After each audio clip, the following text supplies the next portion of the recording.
Hi everyone, I'm Dr. Benji and this is Queen Shireen. Hi guys! We're here today to talk about intermittent fasting. And why don't you introduce yourself?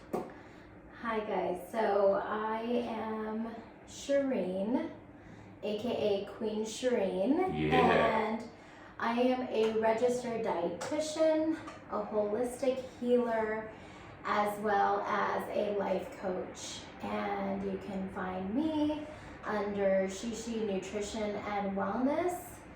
And you can also find me here with Dr. Benji, who's named me Queen Shireen, and he'll probably regret that very soon because I'm going to start acting like a Queen Diva Las Vegas. Let's see, why don't we go into the basics about intermittent fasting because I think a lot of people know, like the mainstream media talks about it all the time, but I'm not sure most people know what intermittent fasting is. So why don't you give them an overview? Okay, so basically let's talk about what does that even mean. Intermittent fasting is basically an umbrella term with different cycles of fasting and non-fasting in any given period of time. So whether it's alternate day fasting, which is the strictest form where there are some days where you fast and some days where you don't fast. There's periodic fasting where you fast more than 24 hours. And then there's like 5 days where you're eating regularly and then 2 days which you're fasting. And then there's a time restricted feeding or fasting, which is what is the fad right now. And that's where people are fasting for a certain amount of hours in the day, and then they're eating a certain amount of hours in the day. So there's different fastings for different lifestyles, but I would say for the sake of what we're talking about mostly today, we would be talking about the time restricted feeding or fasting, which is like a 16-8, where you're 16 hours fasting, 8 hours eating. So that's kind of where people think, okay, cool, I could easily not eat for 16 hours, but now we're gonna get into the nitty gritty of what is good fasting, what is not so good or not so healthy fasting. So there's different ways to approach a 16-8 or this time restricted feeding. So just for the record, I do the 16-8. That's what works for me. There are apps out there that I use this one called Zero, and she was talking about periodic fasting. I stop eating at 7 p.m. and then the next time I have a meal is 11 a.m. the next day. Now, before we even get into why we fast, what actually fast, we do have to caution you because it doesn't work. It's not safe for everyone. So why don't we go over who's it safe? Well, I guess who's it not safe for? That's most important. So first of all, not necessarily physically unsafe, but sometimes psychologically unsafe. So I just want to clarify, there are people who have a history of eating disorders, anorexia, bulimia. I would completely refrain from even discussing this sort of weight loss for them, even if they're binge eaters, because it would actually enhance that bingy behavior if they'd be starving and then ready to binge. Other people that I mean, obviously children, I wouldn't have children fast. And then one last population is anyone with any sort of hormonal imbalances like thyroid issues or PCOS or anything like that. Anyone whose adrenals are burnt out or shot, you don't want to release too much cortisol, and that does happen when you're fasting at times. So you just want to make sure, one, you're under the care of a physician or a healthcare provider that can actually help you along the way and make sure that you're safe and healthy doing this, and also consult with your physician. If you do have an endocrinologist or you do have a registered dietitian you're working with, you do want to ask them if this is in your best interest and make sure they actually are well versed and well educated in intermittent fasting. That's really good info. And did we mention diabetics as well? Well, yeah, diabetics, but that could fall under the umbrella of hormonal imbalances. So a lot of pre-diabetics will approach intermittent fasting because it actually can help with your insulin sensitivity. But once you are a diabetic, especially a diabetic on medication or insulin, it can be very dangerous to fast as well. So intermittent fasting, it burns fat, not sugar. And why is that important? So basically, when your body goes into a rested state or a fasted state, your body says, well, I don't have any sugar left, so let me go ahead and tap into my fat storage. And so it basically takes your fat, breaks it down, and uses that fat as the source of energy. So that's why when people start doing intermittent fasting, usually within the first week to 2 weeks, they drop a lot of weight. Yeah. Some of it's water, but a lot of it is, your body's no longer using all that, terrible sugar, the gummy bears, the simple carbohydrates that you're eating, the white rice, and now it taps into your fat storage. And is it typically, do you feel like people feel foggy when they do it? Are there symptoms that, when they start fasting, are they supposed to feel a certain way? Because for me, when I get to usually the 12-hour mark, I'm not even hungry anymore. It's the weirdest thing. I'm just like, I'm at this point and my body stops asking me to eat, Well, usually the beginning part is the hardest part. I don't know if anyone's ever fasted for 24 to 25 hours with nothing, I did that once. no water, Terrible. no nothing, okay? So probably the first 5-6 hours, you're like hating everybody, you're edgy. And then at the end, when you're getting to the point where you're getting ready to eat, that's actually where your body is burning the fat and utilizing the fat. And when you start feeling good, that means that you're in that sweet spot, right? That's where you want to get to. You want the ketones going and you want your body to start feeling like you're cruising on this fat that's burning. And the ketones are fatty acids. When they break down, they become these things called ketones. And that's what gives you your energy. Ketone high. Yeah, I've yet to experience that. Which again, I just want to reiterate, intermittent fasting can be wonderful for so many people and can be not so wonderful for others. So I tend to have burnt out adrenals, so it is not for me. I've tried it. I like to try everything, but I again, just make sure it's for you. If you don't ever get to that point where you're feeling good the way Benji feels good, and you keep on trying over and over again, it could just not be working well with your body and what's going on with it. So just be mindful of that. And if you are fasting and you're starting to get cravings, what works for me are many different types of tea. So this is some iced green tea. Thank you so much for making them. Iced coffee, water with lemon, hot water with lemon. What are some things that you think work for you? I think for me personally, I like ginger tea. Great for the gut too. I love green teas. I like to infuse cucumber and mint in water. The spearmint tends to be very settling on the stomach too. That's like W Hotel water. When you go in there, they have the oranges and spa water. I love it. So there's actually a method to all that spa water. It's because while you're draining out all your lymph nodes and all that lymphatic drainage that goes on when you're getting a massage and stuff, you don't want to be eating chips and hamburgers, you know? You want to be getting minimal amount of calories, but cleansing and clearing everything out. So there actually is a method to all of that too. What about the cell's resiliency? Talk about how, from a microscopic view, how is intermittent fasting good for the body? So in easy terms, your body goes through shock when it's starving. So your body your cells are highly sensitive and receptive in a way. So that actually builds some sort of cell strength or resiliency.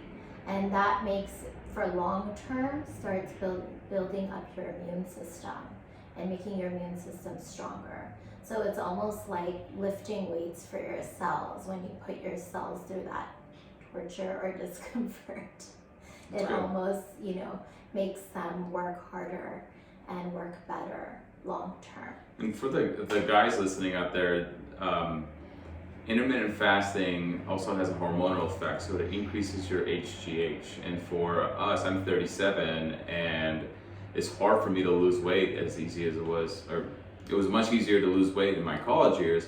But now there's research that suggests that it increases your HGH, which basically increases your fat loss and prevents your muscle mass from breaking down. So for me, that's a win-win, because I worked so hard building this godly body, and now it's starting to go to shit. So, but I know because I'm intermittent fasting, I get to keep it. He's getting his godly body back. Yes. Zeus was like, my Someone son. needs to ask his wife the truth. Yeah, she will disagree. But it does. No, seriously. It's the whole thing about HGH is true. There's not enough people that understand this. It's not just about losing weight. It's about, even forget the body part. Increasing your HGH is just, it's good for vitality. It prevents chronic disease. The list goes on and on. So even if you know nothing about it, just slowly implementing that into your daily life for nothing more than vitality, I think that's well worth it, in my opinion. I mean, I agree. If your body, as you get older, is losing a lot of those things that are helping you work efficiently and burning the toxins and all the negativity that you bring into your body, if you are even in there are certain types of intermittent fasting actually that may even benefit people who are diabetic, or you don't necessarily have to go very, very long hours, but being able to increase your HGH or your norepinephrine, which is also a neurotransmitter, and it's a stress hormone again that can help build up your body's strength to break down all those negative things that come into your body. Why not do that? It doesn't mean you have to go the full 16 hours, but you don't also need to be eating 24 hours a day. Yeah, and what's the worst is a little bit about my background. I was a trainer at Equinox for almost 3 years, and it was during my college years. And one thing that I learned, not through Equinox, but just being in the fitness industry, is that they really, really hound you to eat every 2 to 3 hours so that your body's not hungry. Eat a little snack here and there. I think that's a bunch of baloney. At the end of the day, all that matters, as long as, forget intermittent fasting, as far as weight loss, it's calories in versus calories out. And so why intermittent fasting works for me as far as weight loss, if I don't eat until 11 or 12 o'clock, I just have a 6 to 7 hour window to eat. And if I have a lunch and I'm already full, then I know that I'll have one more meal at night, and that's it for the day. And therefore you naturally lose weight. So the only problem is that if you're the yo-yo type and you just want to do this here and there, as soon as you stop doing intermittent fasting, you'll put the weight back on. So this needs to be something that we're trying to stress to you guys, that it's more about long-term health and understanding your body and really getting into the routine of allowing the body to heal, because it has all these different processes going on. And say if you are diabetic or if you have high blood pressure, it's constantly in this state of inflammation. So by not eating, you allow your body to reset. And I think that's really important. Yeah, and your body becomes more efficient at all that waste removal too, which is so, so important. Crucial. So when you're letting your body actually rest, you're teaching it to work efficiently and get rid of all of that waste. When you're constantly introducing more and more and more and more and more waste into your body, how are you ever going to have time to let that go? Yeah. So you want to talk a little bit about the circadian rhythm and maybe, or do you want me to talk about Yeah, I mean, There are not a ton of research, but there are articles that talk about how it improves we have a circadian clock, and it does improve the quality of sleep that you get, and improves your metabolism and overall energy. And anything else? So one more thing I just want to add. So all of us, again, like Dr. Benji said, we're working on a clock. We all have an internal clock. Most of us work on a sunrise-sunset clock. That's your circadian rhythm. So that's why for a lot of you, like doctors and nurses who work the midnight shift or the night shift, you tend to really struggle with weight, with stress, with adrenals. It's because your body is actually eating when it's supposed to be fasting, and it's fasting when it's supposed to be eating. So what you want to try to do if you are trying to take a kind of an intermittent fasting approach is that you want to actually eat breakfast, eat lunch, maybe a later breakfast and a later lunch, and then stop eating when the sun goes down. And that will get your body kind of aligned with the circadian rhythm of the earth. I know it sounds a little kooky, but it really makes a difference. You'll have way better sleep. Your body will remove waste, it will rejuvenate itself, everything will rebuild. You'll wake up, you'll fast a couple hours, you'll have a late breakfast, you'll have a lunch, and so on. So that's kind of how, that was what, intermittent fasting was kind of meant for originally, was that people eat when they wake up. Don't wait and eat until like 3 o'clock, let's say. They can eat in the morning. For those of you who do 2 meals, eat in the morning, eat in the afternoon, late in the afternoon, and then just stop eating. And then your quality of sleep will improve so much. Mm-hmm. Yeah, that's good. It's all good news. I was thinking about like back in the Geico years, like the caveman. Yeah. Like that's they were up when the sun was up. So if the sun was up at 5 a.m., they were up. They fueled. They lifted rocks and I don't know how these Romans got things going, but they built coliseums. They ate again, and then the sun went down. They went to bed and they got up and they did it. Well, that's not the caveman, but yeah, that time, yeah. I'm all imagining the Geico guy with the beard and all that. Man, hungry. What else? I mean, that's pretty much the gist of intermittent fasting. Again, the app is the Zero app. That's what I use. There's probably hundreds of apps on the iTunes store, as well as the Droid Google Play, whatever they use. Sorry, Droid people. Somebody's a hater. I just don't know. I'm right there with him. I don't know how to use that. And using your Apple laptop. I'm a little technologically challenged. Let's see, did we cover, so we've already basically talked about who should, who shouldn't fast. We talked about the different kinds of fasting. One last thing we didn't mention is that fasting can really improve brain health. So the releasing of the ketones when you're burning fat for energy, that can actually really help. There's a lot of research done with Alzheimer's patients.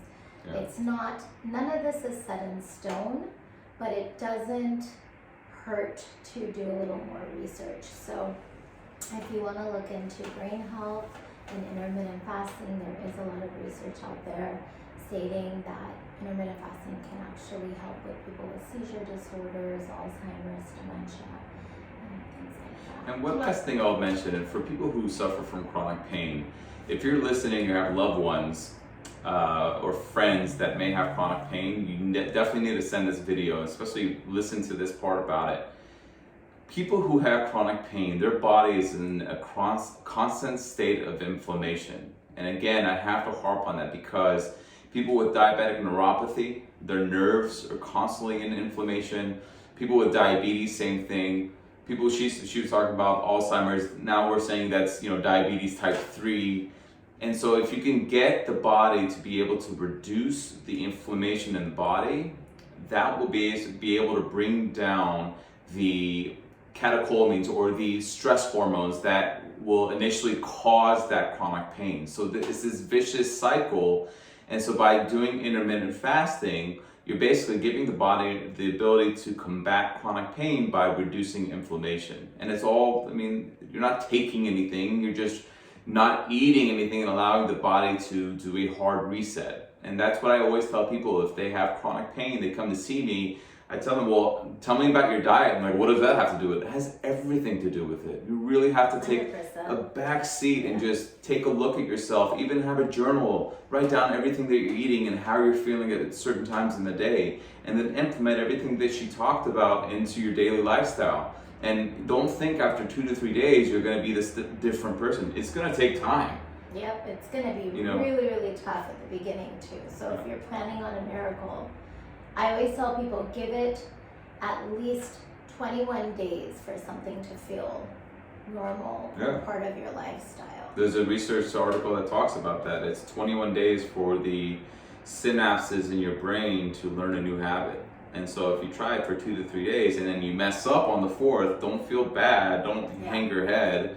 Give yourself that day off. Like today my wife made banana pancakes and I really wanted to fast. And I ate the banana pancakes because I knew I still had tomorrow to go. Are you sure? That's really good, by the way. Thank you. Are you sure you're over that? Yeah, I was really upset. Apparently, I was really upset. No, but no. In all seriousness, you need to be kind to yourself. And if you really need that day off and eat things like waffles, pancakes, or just eat a snack, it's okay. You know, there is tomorrow, and then you will jump back on the bandwagon. So, I'm done. I'll send Benji my bill later. He just really needed to release that. Oh, that felt amazing. But actually, tying into what he said, and just to conclude, everybody has a specific lifestyle. You have family, you want to sit down and enjoy. The point of intermittent fasting isn't to take you away from your family time or your Sunday mornings having breakfast with your wife and children. The whole point is you really have to pick and choose what works for you, what works for your lifestyle, and what works for your specific individual body. Yep. And don't neglect that just because we have people that are saying intermittent fasting has evolved their entire lives and changed everything for them. And then there's some people who it just doesn't work for. It's being forgiving and it's being self-aware to see what works for you and what doesn't. And also, maybe breakfast and lunch will be your meal if breakfast is an important meal in the day. And you'll just eat an early dinner and that's it. So. Yeah. All right. Well, I'm Dr. Benji. Queen Shireen. Thank you so much for watching and tune in next time.